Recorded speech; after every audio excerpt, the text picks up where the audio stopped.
Morning students. Last time हम 15.6 exercise जो हमारे 22 टर्म की एक्सरसाइज थी वो कर रहे थे और उसी को आगे हम कंटिन्यू करेंगे। देखो हमने लास्ट टाइम इसके 11 तक सम कर लिए थे, तो देखो आज हम 12 सम इसका ट्राई करते हैं। 12 सम देखो इसमें है क्या, earn A contains 2 white 1 black and 3 red balls। ये अर्न फर्स्ट है हमारे पास, अर्न ए है जिसमें हमारे पास है क्या 2 white 1 black and 3 red balls। Urn B है हमारे पास जिसमें है 3 white 2 black and 4 red balls, ठीक है। एंड अर्न सी है हमारे पास जिसमें है हमारे पास 4 white 3 black and 2 red balls। फिर हमें बोला one earn is chosen at random, पहले किसी एक अर्न को हमने रैंडमली चूज करना है।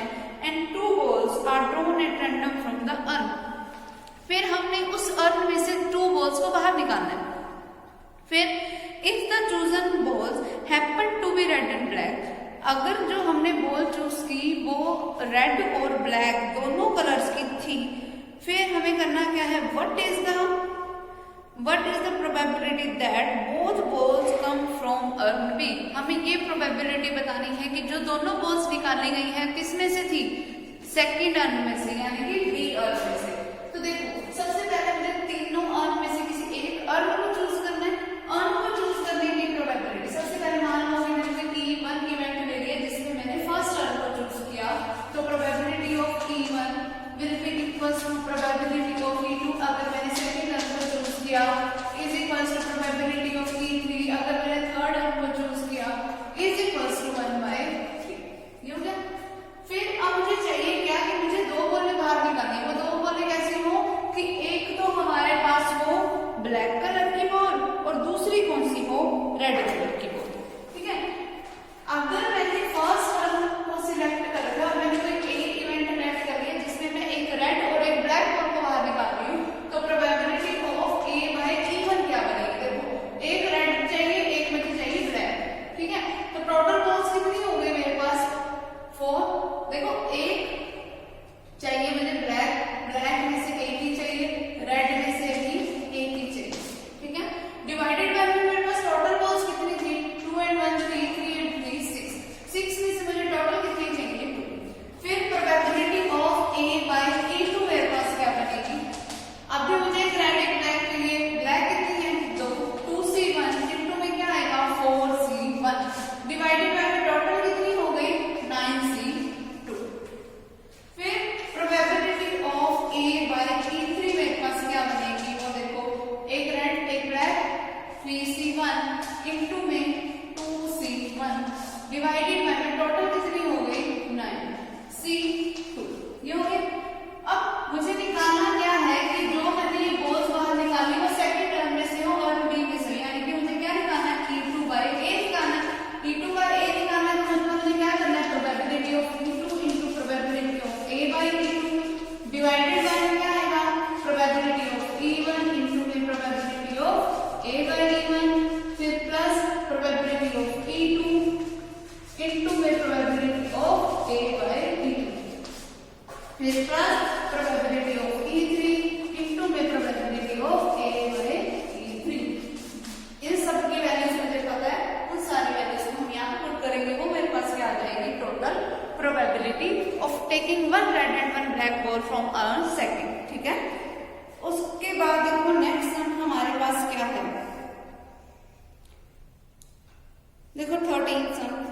2 बैग्स, 2 बैग है हमारे पास। फर्स्ट बैग में देखो क्या है हमारे पास, फर्स्ट बैग है जिसमें है हमारे पास 4 white and 3 black balls। Second bag है हमारे पास जिसमें है हमारे पास क्या 2 white and 2 black balls, ठीक है। After that he said from bag A 2 balls are drawn at random and then transferred to bag B। First bag में से हमने 2 बॉल्स बाहर निकाली और उसे ट्रांसफर कहाँ कर दी, सेकंड बैग में। फिर क्या बोला हमें, ball is then drawn from bag B and is form to be a black ball. फिर हमने सेकंड बैग से एक बॉल को बाहर निकाला और उसे और जो एक बॉल को बाहर निकाला वो कौन से कलर की थी, ब्लैक कलर की।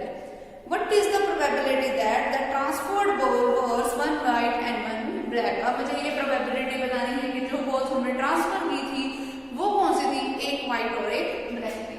अगर देखो ए बैग से मुझे दो बॉल्स बी बैग में ट्रांसफर करनी है, तो पहले मैंने E1 इवेंट ले लिया जिसमें मैंने 2 व्हाइट बॉल्स को ट्रांसफर किया। आगे समझ, अगर मैंने E1 इवेंट लिया जिसमें मैंने ए बैग से 2 व्हाइट बॉल निकाली और उसे बी बैग में ट्रांसफर कर दिया, तो मेरे पास प्रोबेबिलिटी ऑफ E1 क्या बनेगी, 4/4C2। 2 बॉल्स निकाली है तो 4C2 डिवाइडेड बाय में क्या आएगा, 7C, क्योंकि total number of balls in bag A was 7। ठीक है, फिर अगर मैंने E2 को इवेंट लिया है जिसमें मैंने 2 ब्लैक बॉल्स को ट्रांसफर किया है, तो प्रोबेबिलिटी ऑफ E2 मेरे पास क्या आ जाएगा, टोटल ब्लैक बॉल्स है ए बैग में 3, उसमें से मैंने निकाली कितनी, 2 डिवाइडेड बाय में टोटल नंबर ऑफ बॉल्स कितनी है, 7C2।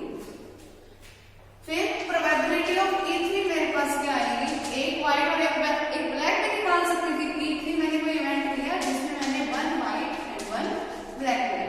ठीक है, तो वो क्या बनेगी, 4 में से 1 गई एंड 3 में से भी 1 गई, डिवाइडेड बाय टोटल में से तो 2 ही गई ना, तो डिवाइडेड बाय 7C2। ये probability of E1 E2 E3 आ गई। फिर अब देखो नेक्स्ट हमने करना क्या है, अब जो सेकंड बैग में ये बॉल्स ट्रांसफर हो चुकी हैं उसके बाद हमने सेकंड बैग से एक ब्लैक बॉल को बाहर निकाला। अगर मैंने कोई ए इवेंट ले लिया किसी एक ब्लैक बॉल को बाहर निकालने का, तो probability of A bye E1 क्या बनेगी, वो देखो। अगर मैंने ए इवेंट की निकालनी है जब E1 टाइप का इवेंट परफॉर्म हो चुका है।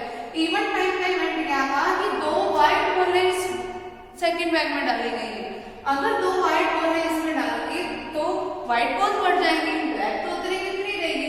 अगर इन ब्लैक में से मुझे एक बाहर निकालनी है तो वो क्या बनेगा, 2C1, 2 में से एक ही निकालनी है, डिवाइडेड बाय में टोटल नंबर ऑफ बॉल्स पहले थी 4, क्योंकि 2 बॉल्स सेकंड बैग में ट्रांसफर हो गई, अब कितनी बन गई, डिवाइड बाय 6C1।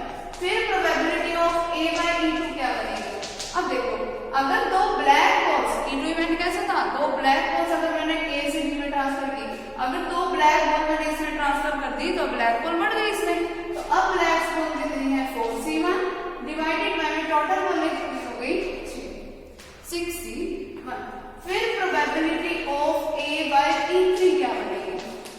अगर E3 इवेंट कैसा था, जब मैंने एक व्हाइट और एक ब्लैक बॉल को ट्रांसफर किया तो एक ब्लैक बॉल पड़ी, तो क्या बन जाएगी, 3C1 divided by 6C1।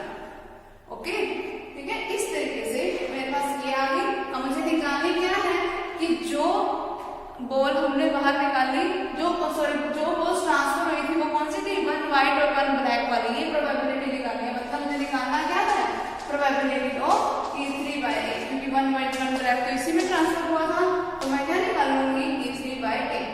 Same इसी तरीके के फॉर्मूले का यूज करूंगी, बस यहाँ पर क्या आ जाएगा, E3। ठीक है, इसको हम सोल्व करेंगे इस तरीके से। ओके, नेक्स्ट देखो 14th sum. Suppose that 5 men out of 100 and 25 women out of 1000 are good orators. An orator is chosen at random. Find the probability that a male person is chosen. Assume that there are equal number of men and women. अगर देखो कुछ good orators, मतलब जो good orator मतलब जो अच्छे से बोल सके, अपनी बात को समझा सके, ऐसे पर्सन को हमें सिलेक्ट करना है। देखो है क्या, हमें ये बोला कि ना जो जिसमें से हमें सिलेक्शन करना है उसमें men's and women's same number के हैं। लास्ट टाइम मुझे यही बोल दिया। इसका मतलब अगर E1 इवेंट किसी मैन को सिलेक्ट करने का है, E2 इवेंट किसी वुमेन को सिलेक्ट करने का है, तो प्रोबेबिलिटी ऑफ E1 E2 वो क्या होगी, सेम ही होगी, क्योंकि दोनों सेम नंबर में है।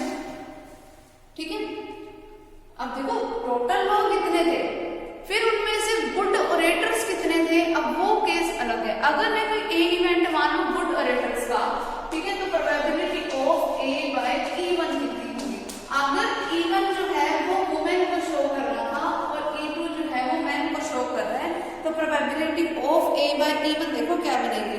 देखो 25 वुमेन आउट ऑफ 1000, तो अगर वुमेन 25 ले रही है आउट ऑफ 1000 तो क्या होगी प्रोबेबिलिटी 25/1000, ठीक है।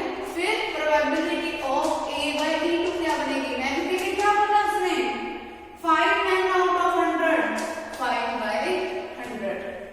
आगे चलो, अब ये निकल गई। फिर हम बोला गया find the probability male person is chosen.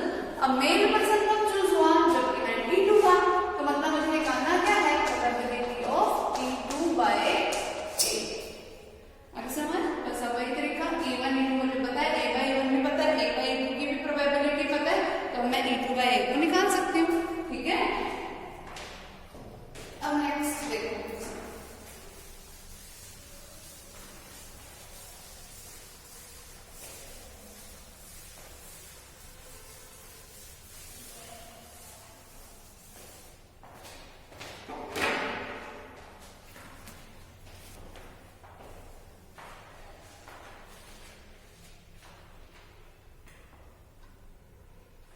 देखो 15 sum a man is known to speak 4 out of 5 times. एक आदमी है जो 5 में से 4 बार सच बोलता है।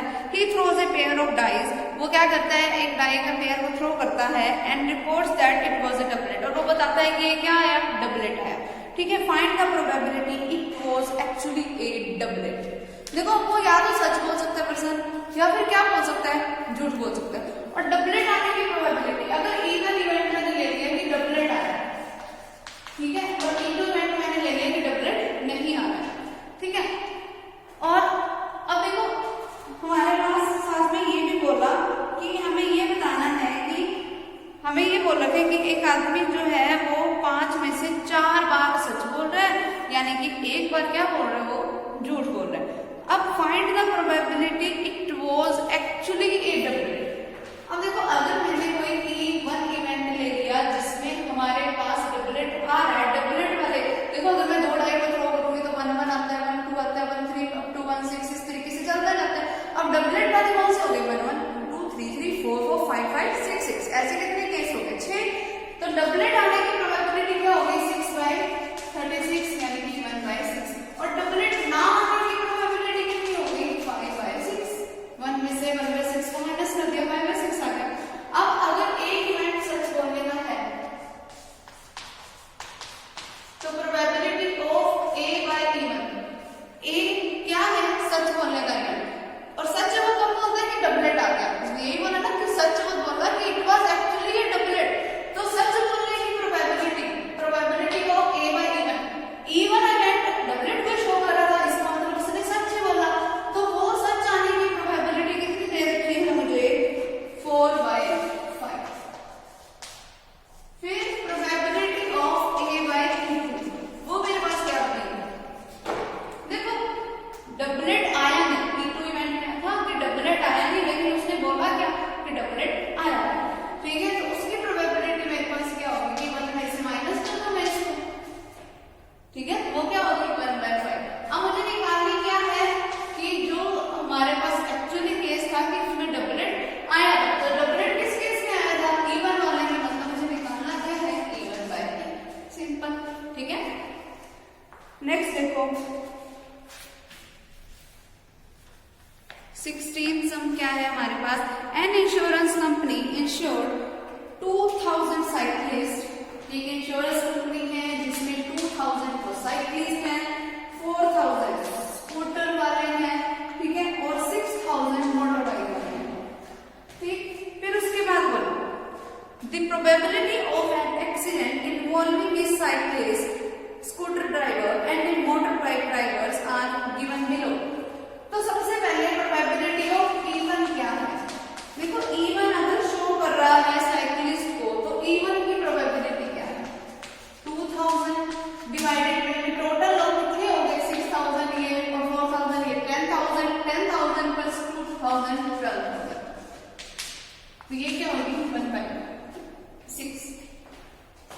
प्रोबेबिलिटी ऑफ E2 क्या बनेगी, 4000 डिवाइड बाय 12,000, वो मेरे पास क्या होगी 1/3। प्रोबेबिलिटी ऑफ E3 मेरे पास क्या बनेगी, 6000 by 12,000 is 1/2। फिर अगर मैं एक्सीडेंट होने के इवेंट को इवेंट A मान लेती हूँ, तो probability of A by E1 मुझे दे रखी क्या है, 0.01, जिसका मतलब क्या हुआ 1/100।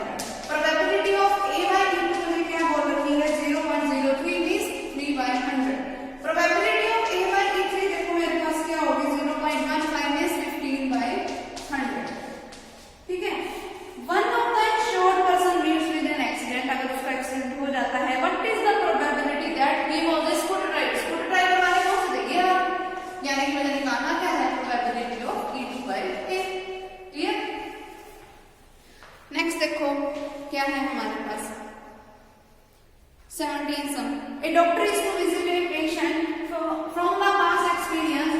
It is known that the probability that he will come by train, bus, scooter and by other means of transport are given.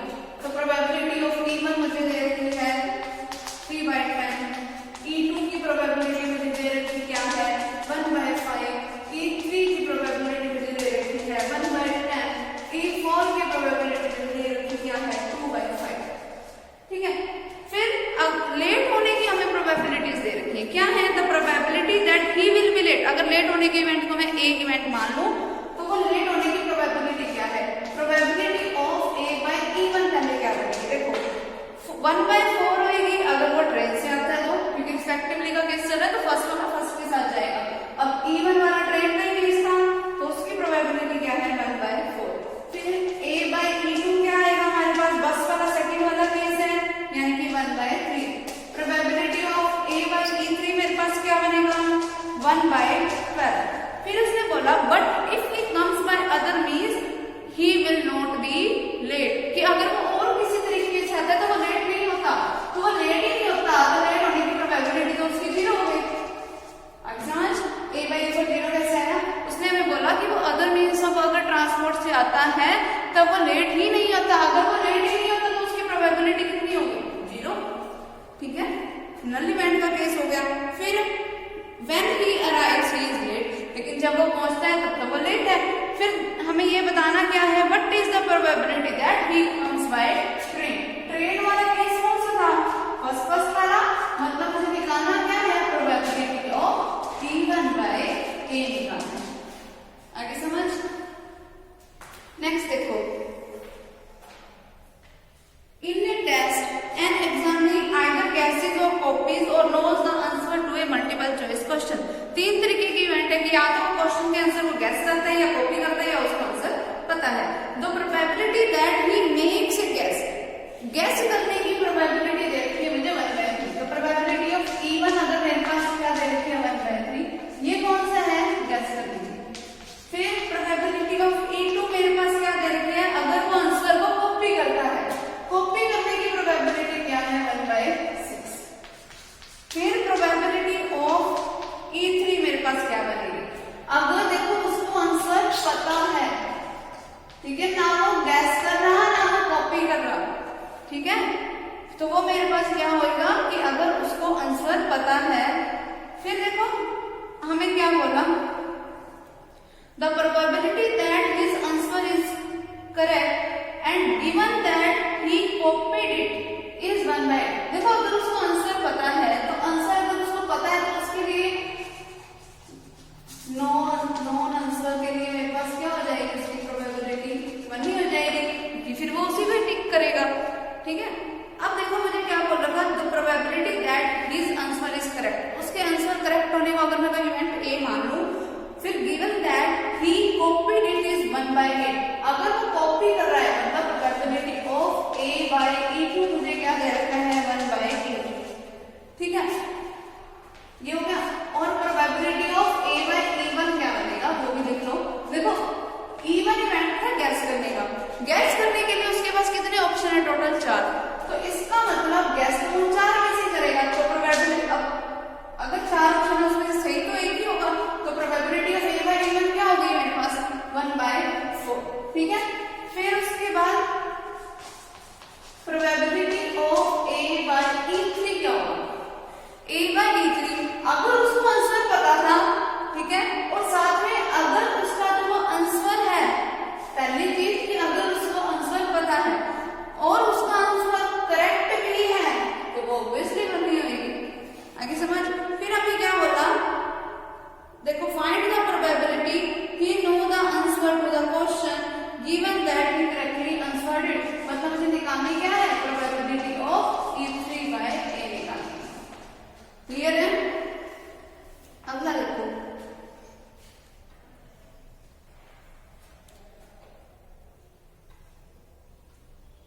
इससे अगला भी अपने आप करना सेम ही है. उससे अगला भी सेम है. तीनों मुझे दे रखे हैं बस इसको करना है तुमने सिंपली और कुछ भी नहीं है. ठीक है, टोटल 400 पेपर एग्जांपल दे रखे हैं, इन ए ग्रुप ऑफ 400 पीपल 160 ऐसे हैं जो स्मोकर भी हैं और नॉन वेजिटेरियन भी हैं, 100 ऐसे हैं जो स्मोकर हैं और वेजिटेरियन हैं, एंड द रिमेनिंग और बचे हुए, देखो अगर 400 में से 160 ऐसे हैं जो स्मोकर और नॉन वेजिटेरियन वाले हैं, 100 ऐसे हो गए जो स्मोकर एंड नॉन वेजिटेरियन वाले हो गए, मतलब टोटल ये कितने हो गए 260 हो गए। अगर 400 में से 260 चले गए तो बाकी कितने बचे 140 बचे। इसका मतलब ये है जो नॉन स्मोकर और वेजिटेरियन वाले हैं वो कितने हो गए 140, ठीक है, वो उसको 140 लेके चलना। तो मतलब अगर इवन इवेंट मेरे पास स्मोकर और नॉन वेजिटेरियन का आएगा तो प्रोबेबिलिटी ऑफ इवन क्या हो जाएगी 160 डिवाइड बाय 400, ठीक है। फिर E2 के लिए 100 बाय 400, E3 के लिए क्या आएगा 140 बाय 400, फिर A by E1, A by E2, A by E3 दे रखा है। फिर मुझे निकालना क्या है स्मोकर और नॉन वेजिटेरियन के लिए, मतलब E1 बाय A निकालना, ठीक है। अगला देखो 21st, of the students in the school it is given that 30% have 100% attendance, 70% students are irregular, ठीक है। फिर previous year results report that 70% of all students who have 100% attendance attain a grade A, ठीक है। अगर किसी एक school में 30% students ऐसे हैं जिनकी अटेंडेंस फिल है, अगर अटेंडेंस के केस को मैं मतलब एक इवेंट मान लूं, ठीक है, और अगर इनरेगुलर के केस को मैं कोई सेकंड इवेंट मान लूं तो प्रोबेबिलिटी ऑफ इवन मेरे पास क्या आएगी 30/100, ये फुल अटेंडेंस वाला है, ठीक है। फिर प्रोबेबिलिटी ऑफ E2 क्या आएगा इरेगुलर वाले कितने हैं 70/100,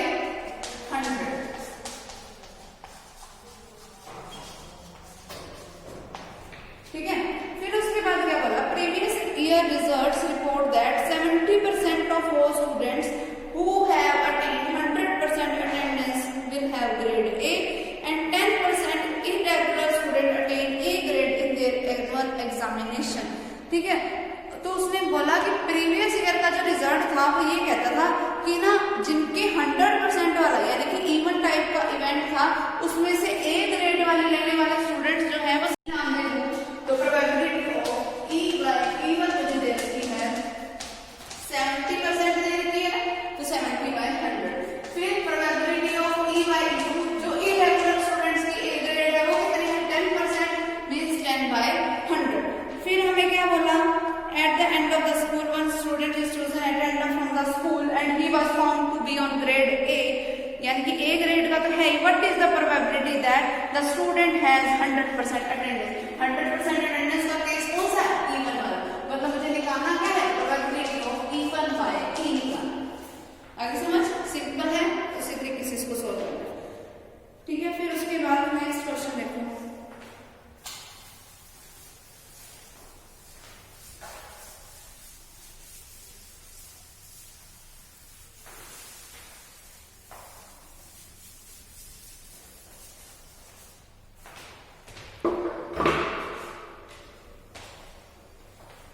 suppose a girl throw a dice, if she gets 1 or 2 she tosses a coin 3 times।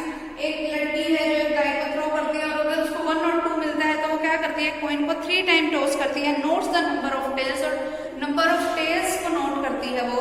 फिर अगर उसके पास 3, 4 और 5, 6 में से कुछ भी आता है तो वो क्या करती है कि एक कॉइन को फिर से टॉस करती है and note that whether head और टेल इज ऑब्टेन्ड। और फिर वो देखती है कि देखो फर्स्ट वाले केस में उसने 3 बार, जब 1, 2 आया तो उसने 3 बार कॉइन को टॉस किया, जब 3, 4, 5, 6 में से नंबर आया तो उसने कॉइन को 1 टाइम टॉस किया, ठीक है। शी ऑब्टेन्ड एग्जैक्टली 1 टेल, अगर उसको एग्जैक्टली 1 टेल मिला चाहे ऊपर का केस है चाहे नीचे का केस है, फिर what is the probability that she threw 3, 4, 5 और 6 विद द डाई। अगर इवन इवेंट मैंने ले लिया जिसमें उसने 1 और 2 आया तो मतलब 2/6 का केस हो गया डाई को थ्रो करने पे, 2/6 का केस मींस 1/3। फिर अगर प्रोबेबिलिटी ऑफ E2 मैंने लिए जिसमें मेरे पास नंबर क्या है 3, 4, 5, 6 तो वो क्या होगा 4/6 मींस 2/3। फिर मैंने कोई एक इवेंट ले लिया कि उसने क्या किया एक केस जिसमें उसका 1 टेल आ रहा है वो लिया केस, 1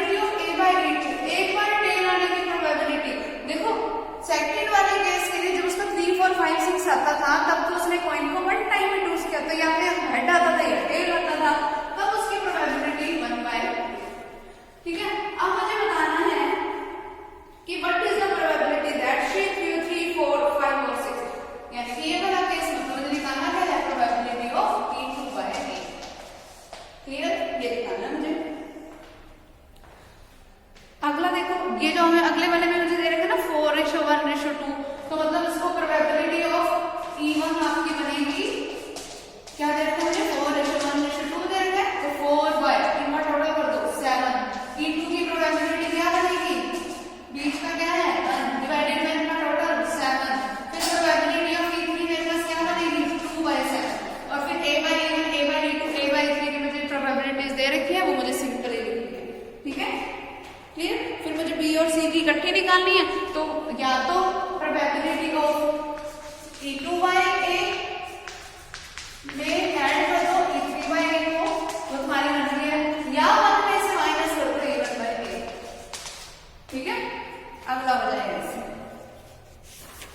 नेक्स्ट देखो इसका 24, there are 3 coins, one is a two-headed coin, there are 3 coins, 3 तरीके के कॉइन्स हैं। पहला कॉइन कैसा है, जिसके दोनों तरफ क्या है head, having head on both faces.